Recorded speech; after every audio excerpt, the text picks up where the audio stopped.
Welcome to the Shutter Saga Podcast. I'm your host, Marvin Blue. Join me each week as we dive into amazing conversations with some of our industry's top leaders. We will talk about photography, business, and most of all, share the stories that have laid the foundation to our journey in this world we call photography. A couple of ways to support the show is to like, subscribe, and share the show with others. Leave those 5-star reviews on Apple Podcasts, Spotify, and if you're a fan of seeing us live, we are on YouTube. Also, you can follow us on Instagram, Facebook, and TikTok. Again, thanks for tuning in and enjoy the show. Welcome one, welcome all to another wonderful week, another wonderful episode of the Shutter Saga Podcast. I'm your host, Marvin Blue.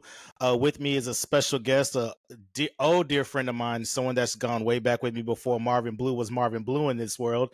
And anyways, he just was a great guy, back in the day when I was first getting started, one of those first mentors that, showed me that, hey, you belong in this industry and just kind of made things very simple for me.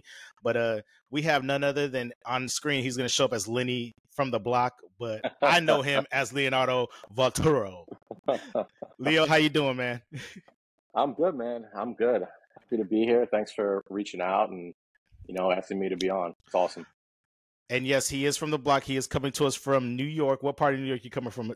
Coming at us today? So, right, I'm originally from Brooklyn. Grew up there, but now my wife Melissa and I we live on Staten Island. So, Shallon for the hip hop heads. Yes, and if you guys are paying attention, he does have that thick New York accent. So he's not, he's genuinely New York. We're not pulling a J-Lo here where he's talking about running up and down the block. We made the joke earlier. I said he's running up and down the block like a free kid, ordering a ham and cheese, orange soda if you know. But yeah, quarter drinks. There you go. So Leo, man, tell me, how long have you been doing this crazy thing called photography now? We'll get right into it. So I've been in the wedding and events industry in some capacity since I was 12 years old. I did my first event when I was 12 years old. I came into it more on the music side. So in entertainment and production and sound and lighting and, DJing and everything like that.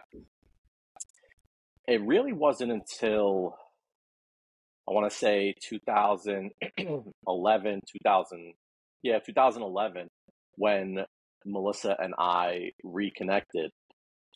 We go back to 1999, but when we reconnected around 2011, and she was already doing photography, had her business up in New York, and I had my company in Miami. So if you don't know, I moved from New York City to the Miami area 2002-ish, when I was 19. And that's when I started my first full service event production company. So I had DJs working for me, other photographers, videographers, editors, the whole thing, like 5 weddings every weekend, really, really running that volume game down there. But it wasn't until, like I said, when Melissa and I reconnected that I really felt like I wanted to pursue the photo part of it, more deeply. Let's say she, kind of got me into it. Okay, and the true story I made up about you two was after like years of just like pursuing, you finally gave in and started dating her, right? Is that how it went? I think it's the other way around. She always goes quiet when this comes up because she knows she messed up. There you go. We'll leave it at that. Nice. It was. Yeah, I chased, but she, 12 years later, she realized. There you go. I mean, it's persistence. Some call it, what's the word? Not stalking, but I call it persistence. When you know, and it's like, if you got to go through 12 years of hard work, put in that work. But so it's safe to say that she got you into the photography world, though, right? So that's who you give the credit to. So I give the credit to her to getting me into doing it myself, right? Where instead of just having people work for me that were doing it, like I did it occasionally or whatever, but I wasn't like, this is what I really want to focus on. You know what I mean? And then with her, once we decided like, hey, let's do something together, that's when we started transitioning everything away from the business that I had already built, which was a more volume-based into what we have now, which is a much more boutique, more hands-on, more personalized experience. Yeah, and that's something I want to ask about because when I look at your work, even in the time, like I think you and I think we connected. I want to say, was it 2017? It was around Artemis when Artemis was born. I can't remember if it was 2017 or 2018 ish, but it was around that time frame. Yeah. But like you were one of the first photographers that like in the wedding industry that I saw that I was like I was having those holy shit moments where I would look at your images and be like, this shit's like insanely it's the word I always say is scary is when someone takes a picture and you're like, how the hell do I repeat that? Or how the hell do I mimic that? Like, and I was like, where was that turning point where you went down that road? Because I mean, like I said, I looked at you as the luxury brand.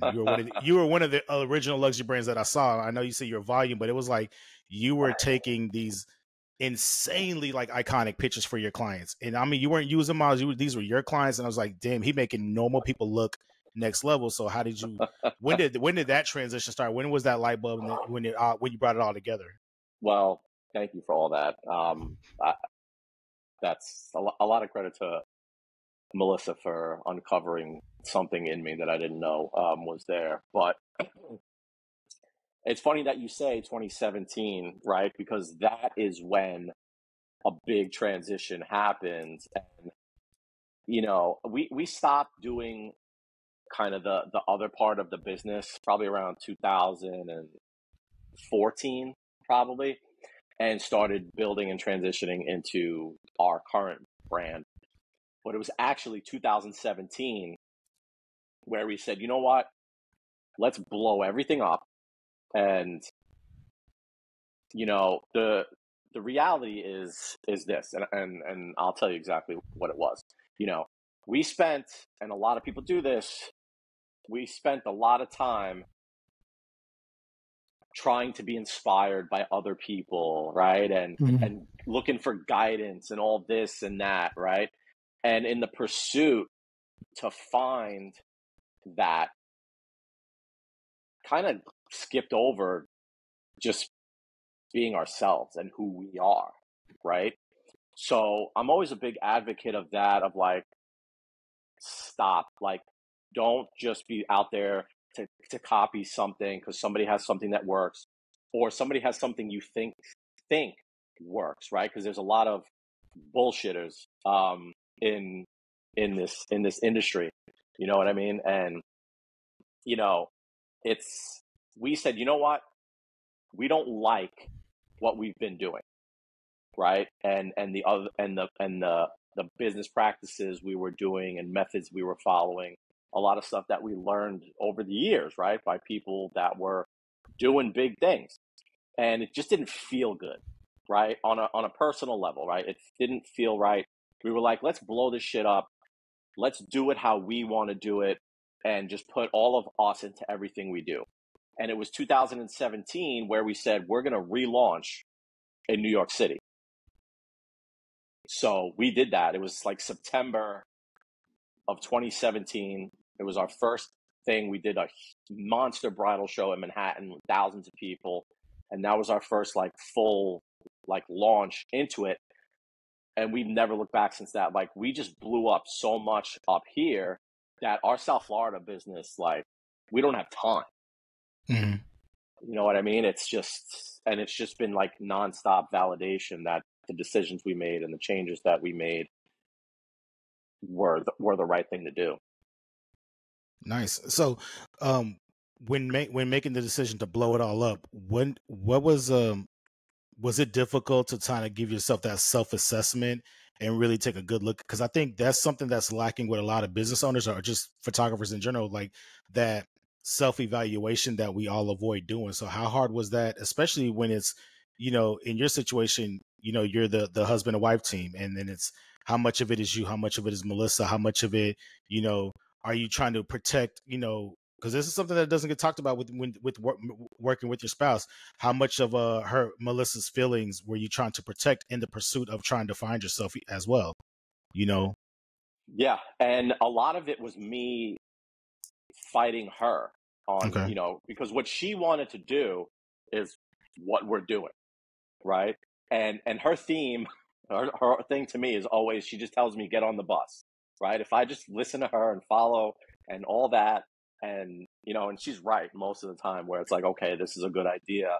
But, you always have that concern in the back of your mind, like, oh, we make this adjustment, then what happens, So there was a lot of compromise with things.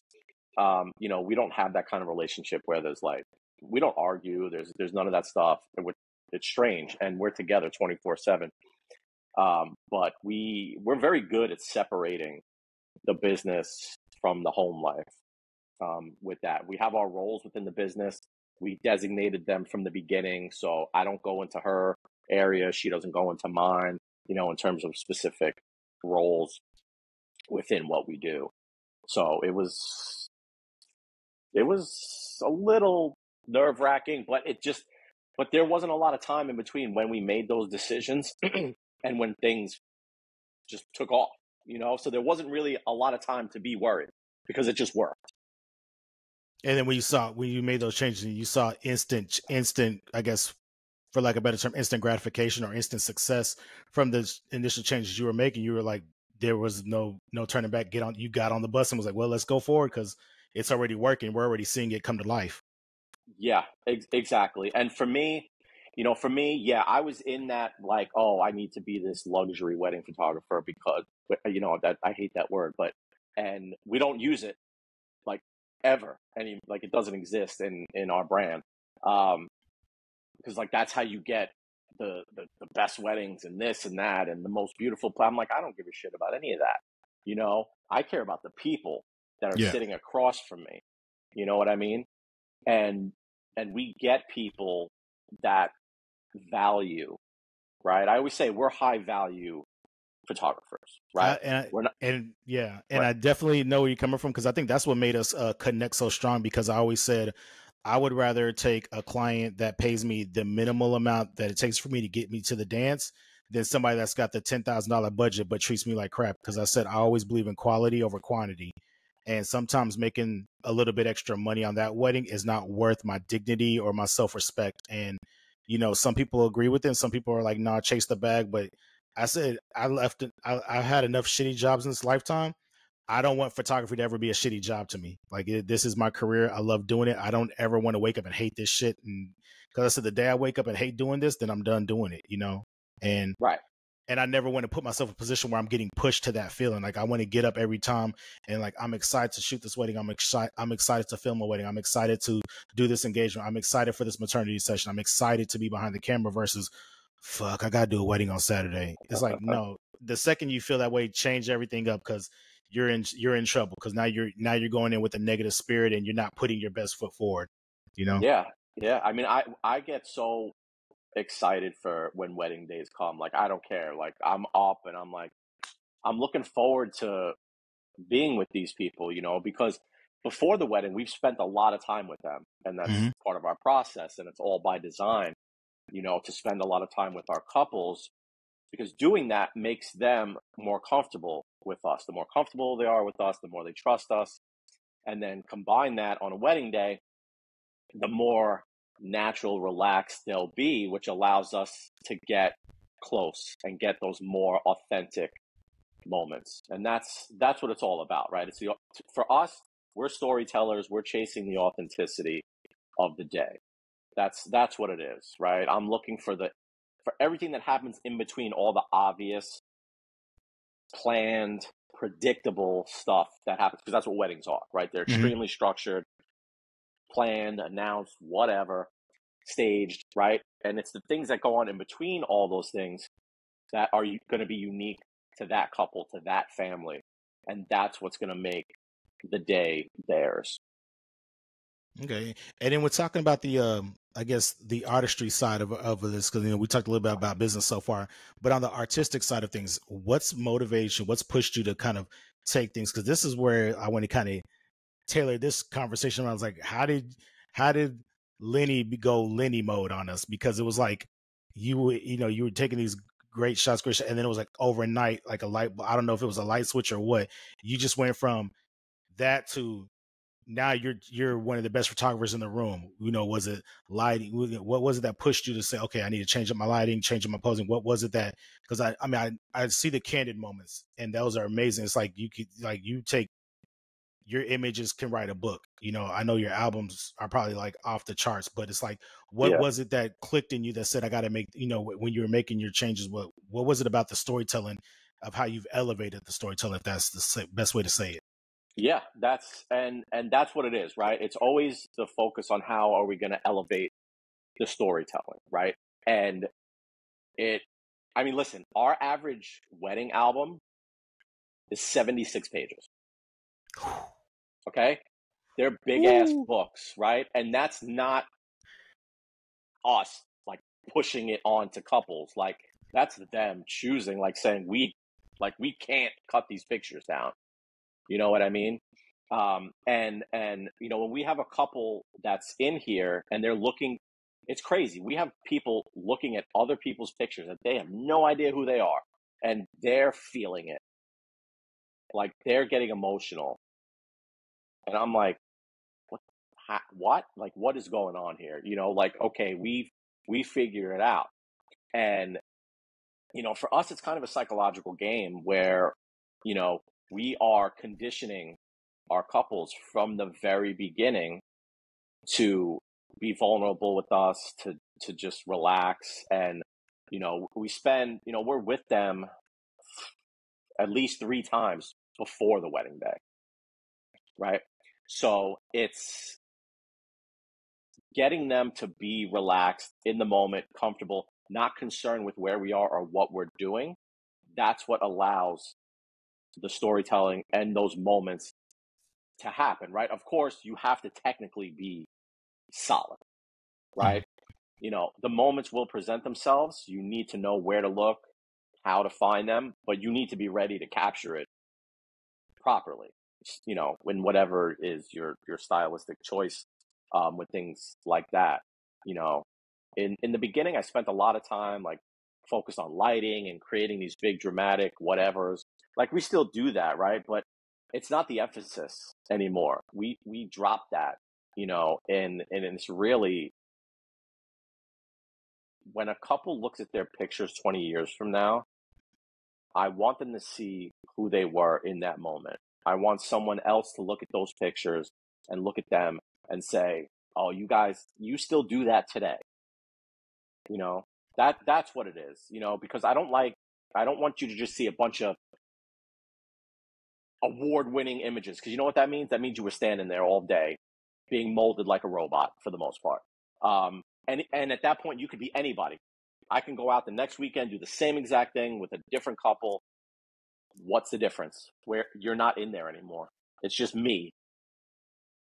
Yeah, no, I totally get it. So how is it? I guess when you're saying you're staying in the moment, you're in the moment and everything. You want the couples to be in the moment. How do you pull that out of your couples? So we do things a little differently. In the way, number one, in the way we shoot a wedding day. So when we photograph a wedding day, we do not split. Okay. So what a lot of photographers do when there's 2, one, right, goes to the guys, one goes to the ladies, one's over here, one's over there. I'm guilty of that. So I'm like buckling in right now because I feel like, oh, here we go. Yeah. Going on the ride now. And you know what's great about that? Everybody does it. Everybody does it. So I easily use that to our advantage every time. Photographers do things so backwards that it's just easy as hell for us to separate ourselves. Okay. And it's really simple because I have so many examples, right? Like I have a sample album that we show, and in it is a first look, bride and her dad, right? And it's on the porch in front of their house. And I'm shooting it head on with the dad face to face with me. The bride is approaching him, right? And then, so my only concern, right, is their expressions right there. Now, Melissa is down on the ground area, right? And she's this way, right? And like profile side. So now, not only does she get dad's face when he turns to see the bride, but he's got mom creeping behind the screen door, peeking, taking pictures with her phone, right? And it's things like that it's physically impossible for one person to do. True. So I always say to people, like, you know, things like that might as well have not even existed because you have no proof of it. They wouldn't have known if we weren't both in there, right? Or you have a photographer that's like, okay, I'm going to go take all your details, all your stuff, and I'm going to take it over here and spend 15 minutes setting up all these crazy detail shots. Well, guess what? If you're by yourself, whatever went on during those 15 minutes didn't happen, you know? So it's always one of us worrying about details while the other person can stay with the guys, with the girls, get those moments, right? We're not trying to run around or be crazy, you know? So we always have different perspectives. That's how we tell the full story. And that is one of the major things that I think is lacking, right? Because it's not a talent thing. It's not a time thing. It's just you physically cannot be in two places at once. There's a sacrifice somewhere. And even when we have video on our jobs, right? Because we have our own in-house cinema team and we have 2 cinematographers, they're both with us. I don't split them up either. Okay. That's a game changer. 100%. Did you ever feel that was overwhelming to the client when you have that many cameras on them at one time? Or is it just kind of like you've created that expectation, you told them that's what they got to expect? No, because one, it's the way we go about it, right? Okay. So for example, me and one of my video guys would be like in the mix, right? And then Melissa and the other shooter are free to like be floating. You know what I mean? So it's not like there's 4 of us face to face with a bride, because that's just ridiculous, right? That we're not getting anything different doing that. But, you know, our couples see what we produce. We are telling them how we go about it, right? So there's nothing that's a surprise on the wedding day. And I always tell them, you know, by the time the wedding day comes, you're going to feel one of 2 ways. You're going to feel like we are part of your family, right? And we just are so close, but we just happen to have cameras, or you're not going to notice us at all. It's going to go one way or the other. And it's funny, more often than not, most couples come in, when they come to sit down and see their wedding pictures, they're like, we didn't even know you guys were there. Like, we knew you were there because like you showed up and said hello, but like we didn't see anything going on, you know. And that's really what it is. You know, we figured out the way to essentially go ninja on a wedding day, right? That's what you got to do. And that's it. You know, the results speak for themselves, you know, and you're making people understand, like, if this is what you want, this is how we do it. And, you know, that's it. Nice. So what's been your biggest challenges, I guess, as of late, you know, since I guess we've gone through COVID, we've gone through the ups and downs, the new changes, the new wedding industry, as we're calling it now. Where do you see your biggest challenges at these days? You know, I had a conversation recently with another business out around here, and they were talking about like pricing and how people aren't spending the same amount of money anymore and this and that, you know. And I said to them, number one, we work in the state in the highest average wedding spend in the world. Okay. Most of our weddings are New Jersey, and New Jersey, look it up, number 1 average cost for weddings, $51,000. Okay. But right there, number 1, people, right? All the places are booked, filled, right? All the nice venues, everything. And I said that, and then I said, our couples are spending the same, if not more, right? Because in a time where I think people that struggled, right, through that time, not that they weren't good at what they do, but they weren't prepared for a disaster, no matter what it was, right? You know, and luckily we got through it. And I think a lot of the suspect, you know, industry people probably just fell off, you know. And luckily for us, we have a strong foundation.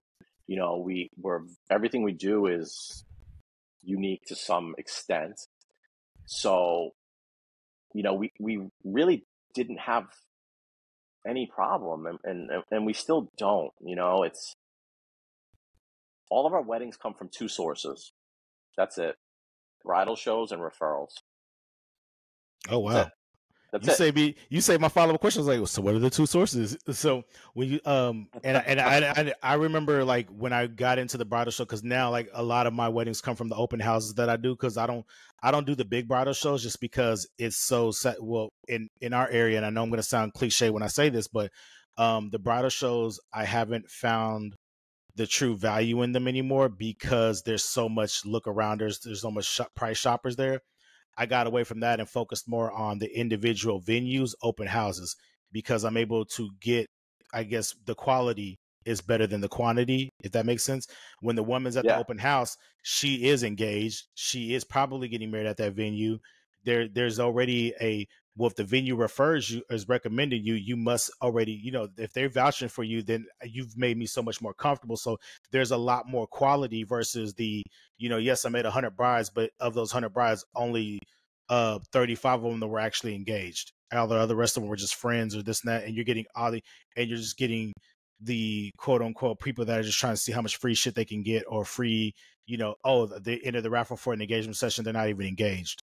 And then you got the boyfriend at the engagement session going, why are we doing this? We're not even engaged. And you're like, and then you feel like an idiot because you've been talking about engagement and asking about a wedding that doesn't even exist. And he's looking at you like, what the hell are you talking about? And so I had to learn that, the ups and downs the hard way. But that's where I said I got away from the wedding shows. And I'm not saying they're not good. It just, there's only certain ones that I would actually do out here. Everything else is just, it's venue open house for me, Yeah. And listen, that makes total sense. Listen, there are bridal shows that suck to no end. Like, Yep. they are horrible. I only work with one bridal show company now. That's it. It's Okay. a family. It was parents that started the business. Their son runs it now, and we've been with them for years, and we keep it simple like that. But it's funny, the open house thing. Like, that's not really up here. Like, in this area, New York, New Jersey, it's very pay to play at places like that. Like, they want big kickbacks, and I just refuse to play that game. Like, I'm not going to pay you whatever 10%. And I agree. All the ones that ask for kickbacks, I don't follow up with them. It's the ones that have never asked me for kickbacks. They like the one, case in point, the one I'm getting ready to do here in 2 weeks. She literally, the owner says, the reason we like bringing you out here is because every time you do a wedding, you send us the gallery. Just that little thing alone, you've given us more albums and we didn't even ask for it. You're just like, hey, this wedding's done. I have an album that I want you guys to have for your, for your future clients to see. And I do all that for a meticulous reason. It is so when you're booking clients and they're looking at albums of actual weddings that have been there, all they're seeing is my fingerprint on it. And then it says, oh, by the way, this is the photographer that did that. He does video as well. We have a video that we could show you as well. And they click, and again, it's just free advertisement. And it's just building those relationships, where they're doing all your advertising and marketing. You don't have to do any type of crazy guerrilla marketing. No, you don't have to run any gimmicks or any scams to stay relevant, Exactly. Right. And that's our whole thing. We don't believe in that. And it's very much people buy from people they like. Right. That's the business we're in. Right. In the connection. Right. That's what it's all about. Right. Of course, your work has to be solid. Right. But if the person behind it, you don't vibe with them, or you can tell they're not like honest, or whatever it is, you just get a bad feeling. It doesn't matter how good you are, but you do something right that somebody else isn't, and there's a gap because whoever shoots at these venues is not helping this place by giving them content, and in return they're paying you back, right? Which is 100% is great. The funny thing with us and bridal shows is that we go, and our goal, this is going to sound, I don't care what it sounds like, but our goal is to go there and make the other photographers look like shit. Okay. And because where else can you do that? Seriously. Where else can you do that? Because if it's not there, a bride, a groom, whatever, they're at home. They're on their phone. They're looking through whatever. There's no voice behind that. They just see pretty pictures. They know nothing else, right? But when I put legit a 15-pound album in someone's hands and I say, feel this, right? I say, go pick up the other books, right? Tell me whose is built better, right?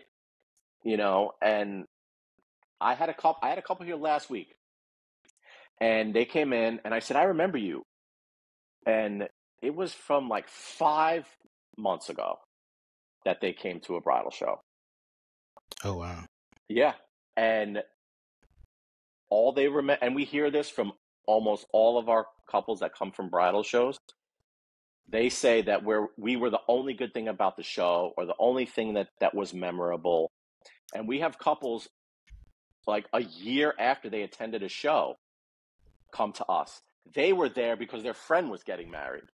So we made an impression, not even on the bride, right? But on the friend or the parent or whatever it is, you know what I mean? And we have such a different way that we go about bridal shows too, right? To, again, separate ourselves from everyone else that's out there, and we know because people come in 4 months later, 6 months later, oh, I've had this for whatever. And I said, as soon as we're ready, as soon as we get our venue, I have couples from bridal shows that don't have their date that send us their date possibilities because they'll pick their date based on our availability. Nice. So that's it. That's the impact you need to make on people. And that's the segue I want to go into is like, how is it what do you credit to making your impact? Because you said you go to bridal shows and your goal is to make the other photographers look bad, which I mean, I'm gonna be honest, it's a ballsy thing to say, admittingly say. I think we all think that, but I think you're the first person I actually think that has openly said that. And dozens of followers that follow this show are gonna hear that. I'm messing around, but no, people are gonna actually hear that. But so I guess for lack of term, again, I know it ain't about making enemies or anything, but like having that type of mentality, what is key to that? How do you go about, I guess, doing that the cleanest way possible? Because at the same time, I don't hear bad things being said about you. So you're doing it in a way where it doesn't piss people off, I guess it's safe to say, or it may piss them off internally, but outwardly they're not saying, hey, like, cause I've seen I call it the shark method, where they'll go, there's a girl, she'll go to some of the open houses. She's been invited to some of them. She's a solid photographer. What she does is she sets up the initial stuff for her booth. And what she does, she'll walk around and she'll try to get eyes on everyone's pricing or whatever. And then she has 2 prices that she made up. She makes up is one that she normally charges, and then one that is like designed to undercut everybody, because she wants to make sure she gets as many bookings as possible. Which I even said and I always jokingly say, you're going to kill yourself because you're going to outwork yourself. And for what? I said, you're going to have to go broke to undercut me, because, like, you're going to kill yourself. And I don't care. I don't change my price because, oh man, like this photo video package that I have is going to be $7,000. Like, but this person's going to offer for $4,000. I need to drop it down to 3,500. I was like, there's no way I can pay my team for that amount of money. So how is it you go about doing it and, not making enemies? How do you keep that impact to your clients? What are your go-tos, or what's your mindset going into that? Yeah. So for us, as far as pricing goes, I feel like people charge what they feel they're worth. Mm-hmm. You know what I mean? So that can cut either way. Somebody could look at it from a relatively inexpensive price and say that's what they think they're worth, and it might be a turnoff, right? But for us, we are always the most expensive vendor at the show. There's no possibility that we're looking to undercut anybody. I have no interest in doing that, right? I'm also not looking for 10 weddings from a bridal show. If I were to get 10 weddings from a bridal show, I need to double the prices, right? Or whatever it is, right? But in terms of separating ourselves and making the other photographers not look at the same level as us, is in no way us saying negative things about anybody. We will never do that, right? I don't have to do that. Okay. I don't have to do that because we're confident in what we are putting out there, that people can make that decision for themselves. Right. And it's as simple as looking through an album, looking through the images, feeling the story, going to another booth, not seeing that, Going to another booth, not seeing that, right? The Mhm. only time where I'll say something like funny is about the book. Like, here, pick this up, hold it, feel it. You know what I mean? Because I know the other photographers can't afford, because of their prices, can't afford those a $2,000 sample album. You know what I mean? Yeah, no, So definitely. right. So that's that's like easy way to say something funny. Like, here, pick this up, feel it, and then you can go around and touch other books, and you'll be able to tell the difference, right? But the imagery itself is subjective, right? I've had plenty of people standing looking at our booth like, what the fuck is that? You know what I mean? Okay. Like, you're not, that's fine. Yeah. Like, it's not like we're You're not not for everyone's cup of tea. Yeah, I totally get right. it. But if you're everyone's, you're really no one's. True. You have no voice at that point, and us at a bridal show, we don't approach anybody ever. You mean Nope. you're not spinning the sign with the arrow pointing to you? You don't do it? No, I always equate it to, you ever been to Vegas? Mhm. Okay. So when you're going down the Vegas Strip and they got all those guys with a stack of postcards for like Yeah. hookers and strip clubs, and they're just right in your face, right? That's what I feel like everybody at the bridal show is. No, we're very much under the belief that if you want to talk to us, you will. And we Okay. hang back, we observe, right? We look for an opportunity to get into something, right? We're not up in your face. Oh, when's your wedding? Oh, you want to book me? Oh, this is why we're awesome. I'm not, So no. you take the approach of being the hot chick at the bar versus the aggressive aggro dude trying to buy drinks for everybody. Yeah, I don't know if I take so much of the woman role. We You have know that what I covered, mean? But I mean that fortunately. persona of the everyone's gonna come to you. You're not gonna go in there and be like, "Hey, everyone, look at me!" And you know, Yeah, it's not so much that we're hot shit, like, come to us. It's much of the fact that, and this is from talking to bridal show couples, right? How was the bridal show? Oh, it was so overwhelming. Well, we're not going to add to that. We're relaxed. We're talking to each other, right? We're Mhm. just hanging out. Like, that's it. It's simple. You see something you like, you want to talk to me. I see something catches your eye, you're feeling something. We'll jump in on that. Things like that. It's not ego that we're like the coolest kid in the schoolyard or nothing like that. It's just, we have something that our couples love, that we believe in, and if it speaks to the people viewing it, then they're going to want to know more. And that's really what it is, right? I'm not there to jump on you and, give you my pitch, because everyone else is doing the same thing. So why am I going to do the same thing? Our whole thing is built around doing the opposite of what everyone else does, because that's how we're going to stand out. Nice. I love it. Love it. Awesome. So let's. I want to finish off before because we are nearing the 40-minute mark, and don't want to take up too much of your time. If someone is trying to, I guess, elevate their storytelling, I always like to end it on a technical thing, Yes. a technical conversation piece. But if they're trying to elevate their storytelling, what tips do you have for them to help them elevate it and tell better stories? Because, like I said, I think for you, the success you've had has been your ability to tell that story. Because it equates to album sales, more bookings, etc. So, what do you think contributes to elevating your storytelling in photography? So it's two things. One, it's and let's I'm eliminating knowing how to take a picture, right? Yeah. Forget about that, right? I mean, don't forget about it, but let's leave it out of this, right? Let's assume you can do it. The most important thing, number one, is having that connection with your couple.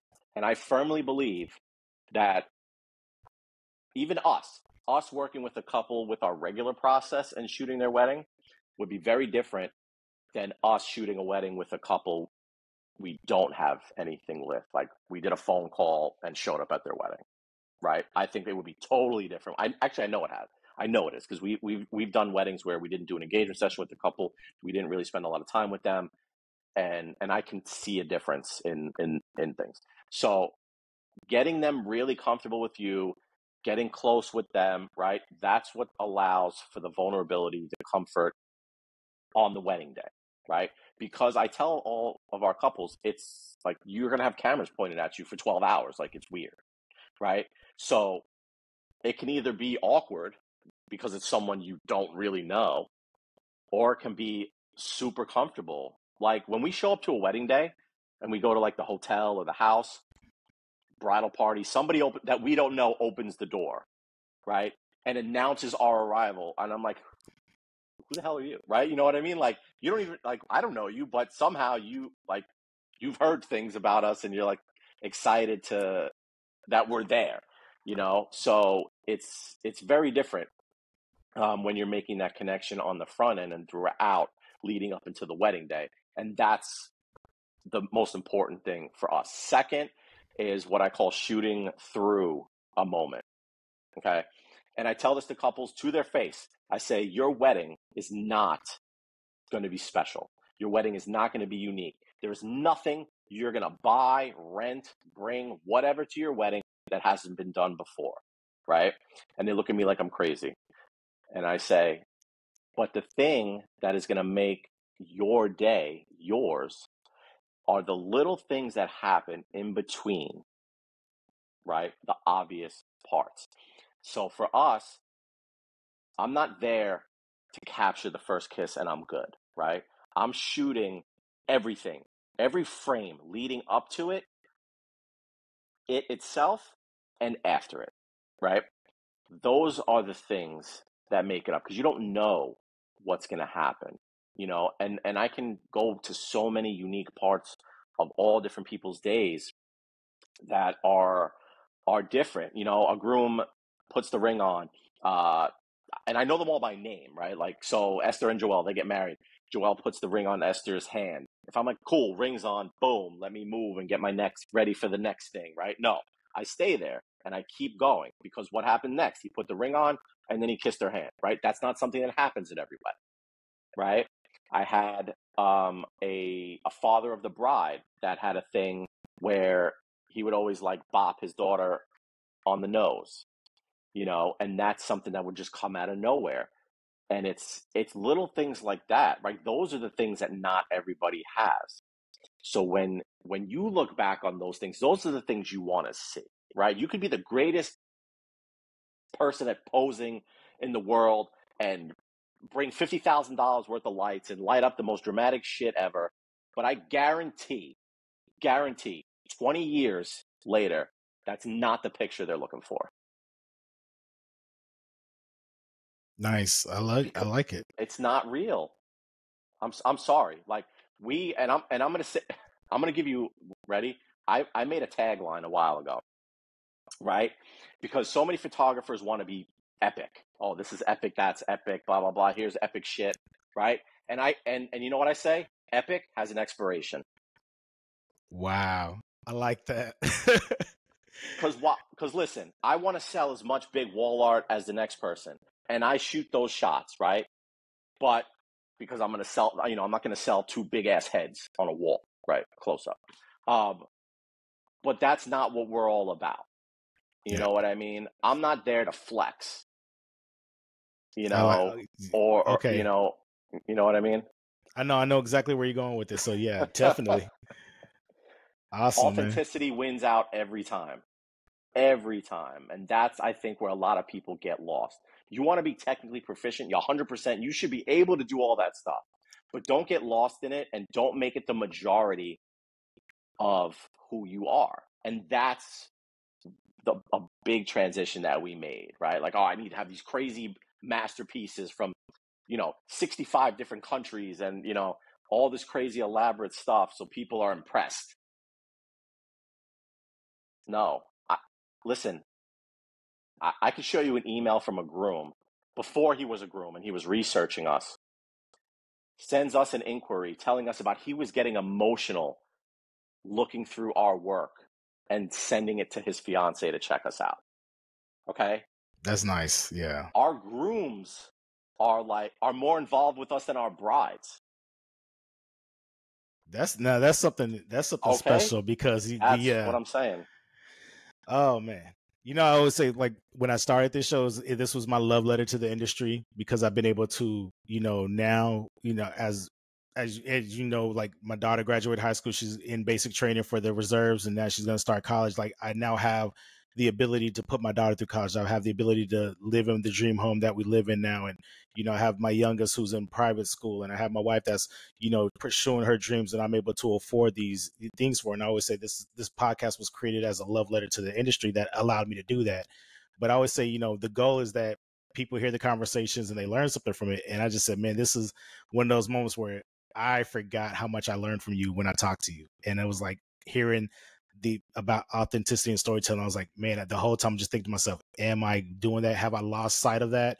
Because I've been trying to take these iconic, you know, wall art pictures and, you know, doing it for the gram and social media and flex, you know, how good I am, and forgetting that there's something that's so important about that first look. There's something that's so much more important than, yes, I can take these dramatic pictures, but it's something about looking at your wife and getting that shoot through and that first tear wipe and everything. Like those moments need to be shown more. And I'm now in my head going, I haven't been showing that. I just been showing badass, you know, wall art pictures.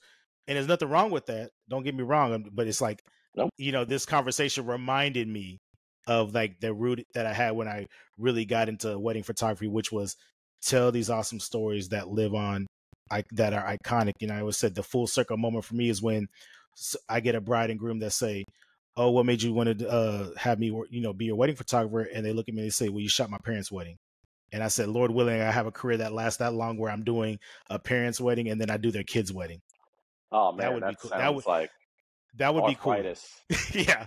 No, because I'm feeling it now. Like I'm into yoga now just to make it through the wedding day. I've started doing yoga. So, but this conversation was for my soul. Like I said, if no one else listens to this episode, I will listen to this again because it just I'm reminded on parts of me that I lose in the process. It's almost like when you're chasing that dragon, sometimes you forget about the scorched earth that you walked over to get to that point. And it's like, I almost forgot, like storytelling is what got me to the dance, and I've gotten away from that.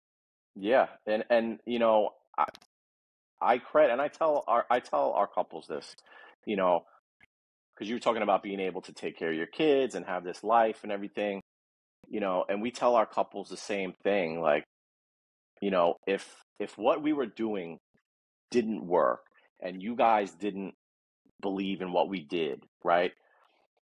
You guys are the reason that we're able to have the lives that we have and make memories with our own families and have that freedom, right? Because my entire family is in Florida. Melissa's entire family is in New York and New Jersey. Not close together. Yeah. Right?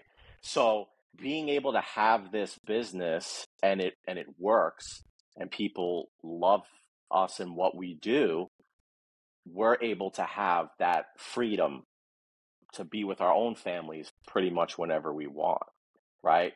I mean, you know, how many photographers are in like all of their couples' wedding albums? Think about it. Meaning There's a picture of you with the couple in their wedding album. I ain't think about that. Yeah. We are, right? Nice. Right? We go to sports events with our couples, dinner, like they become part of our family. And they appreciate that, and they're not going to get that anywhere else. Okay. Right? But it's not like fake to us. It's not part of like a sales thing for us. Like we're not, oh, let's make them part of our family and then they'll give us all the money. Like, no, we genuinely want to do that. We're spending so much time with them that it's so important that we like them and they like us and everything, you know? Nice. Yeah. I always say, you know, the two things I tell any couple when you're booking your photography: one, love their work. Two, make sure you love who they are, because they're going to be with you on one of your most important days. And if I do the job right, I'm going to be there on your second and most important day. That's when that baby is born. That's like all that client for life. Like I try to embody that with my clients. I have clients that I've now become like extended family photographer for them. Every year it's a phone call. Mm-hmm. Hey, you know, getting flown out to their family reunion and shooting their entire family. All these, like almost treating it like an event photography moment where they're paying me a lot of money to go out to Destin, Florida to be at their family reunion. And I'm like, I'm on vacation and all I gotta do is take pictures for 2 or 3 hours. But it's like, you know, what I'm doing is so important to them. even to the point where like I'm taking pictures when I'm quote unquote not even on the clock, because I want them to make them. I want to give the grandma who was a scrapbooker. I wanted to surprise her like with the scrapbook after that, and they're like, hey, she loved it. How much do we owe you? And I was just like, that was just a gift that I did for them, and they're like, because I got paid so much money, and it's like, let me give something back that they can appreciate. And it's not even to show out. It was just something that, because I don't have the ability to do that with my own family. So it's like, Right. let me, because I'm a part of their family, let me do this this is what I would do if my grandma was still alive. I would give her something like that. So I do that. And they're like, they're all arguing with each other, like, who's going to pay me the money to pay me back for what I just did. And I'm like, I didn't even need to get paid back, but it's just I get what you're saying with making them a part of your family or your extended family, because I've definitely lived that every day. Yeah, it's listen, you're showing them a level of appreciation. That's really what it is, right? Mhm. And in your example specifically as well, right? You're not making that to be like, oh, you gave me so much money that I could just buy you whatever the hell I want, right? It's like, no, you felt something, so this is why you're doing it. And people value that. That's something that people will talk about. If you and listen, I'll challenge you. I'll put a challenge out to people watching this right now. Go look us up, Lenny and Melissa. Read our reviews. Read them. They're pages. They're emotional. They're personal. They're insane. Like Melissa reads them and like she cries because of what people are saying about their experience with us. If that's not what you're getting, you're missing something. Nice. You're missing something. If your reviews are just, oh, Lenny and Melissa showed up, they were nice, they took great pictures, they delivered everything when they said they would highly recommend, right? That's most of the reviews that you see. Very true. It's true, and look at it. Look at it. Listen, I made an album of those reviews. Put it out at a bridal show. I never thought about that. Yeah, that's ingenious actually. Yeah, I'll show you. Remind me. I'll show you what it looks like. Definitely. But hey, I mean, I know we're at the 50-minute mark. I know your time is limited today. I definitely got to get you on again in the future. I definitely got to get Melissa on. It's been forever since I got to talk to both of you guys, and it was great to catch up with you today, man. Yeah, for sure. Let's get some more specific things going in there. I need to fix your bridal show mentality, and Yeah. some others. Listen, I did a bridal show in Miami some years ago. Biggest piece of shit show ever, right? I'm like, this show sucks. We got one wedding out of it, right? One wedding. That one wedding turned into 5 because we did the bride. The bride sent us her sister. The bride sent us her co-workers, right? And one crap show, becomes $50,000-$60,000. You never know. Yeah, well, no, we'll definitely talk. I mean, like I said, it's been forever and a day since I got to talk to you. And like I said, you were in that era where it was needed for me to as I was transitioning and getting away from volume and, trying to be that guy that was like, I was switching my mentality, because the mentality that I originally had was, if I make more money than I'm making at my day job, then I'm doing good. But then life kicks in, you have a third kid, you can't afford to put out 3 kids in daycare, and you have to become a stay-at-home dad. Now it gets real, and you're like, you don't have that luxury of, okay, I can't, I got to charge more money. How do I go about doing that? Is my work good enough? Like, I was in that questioning where I was at phase with my career, and then having someone like you saying, yeah, your work is solid. You need to do this, when you tweak that. And I mean, like I said, as you go on your journey, you go on different paths with it, but it's like, it's good that we were able to circle back and now reconnect. And so I'm definitely going to be hitting you up. And, now that I've got people that for some crazy reason are asking me for advice, it's like, okay, I want to make sure that I'm giving them the best possible advice and best lessons possible, because, I take it serious, because I know what it's like to go all in on this thing called photography and try to feed your family. So I know the benefits behind it. I know the mentality it takes. I know what it's like to stress about it and, worry that you don't have bookings for the next 24 months locked up. You're like, I'm only set for the next 8 months. How do I capitalize? How do I go into it? If I don't capitalize, if I don't do this, then I'm going to have a bad 2025, and and that's going to set me up for a terrible 2026. So I know that stress because I'm living that, but I know at the same time. It's tough. I couldn't imagine, like, we don't have kids. We have a 90-pound American bulldog, which is enough of a pain in the ass, but like, that's a lot of pressure. Mm-hmm. That's a lot of pressure. and for someone like yourself in that situation to be able to recognize that, right, your responsibility, push through it, persevere, and turn it into something, right? That's something that's admirable, right? That's something right there that's worth speaking about, because not everybody can do that, and not everybody would even have an idea on how to make that work, Yeah, for sure. But So yeah, I man. respect you for that, man.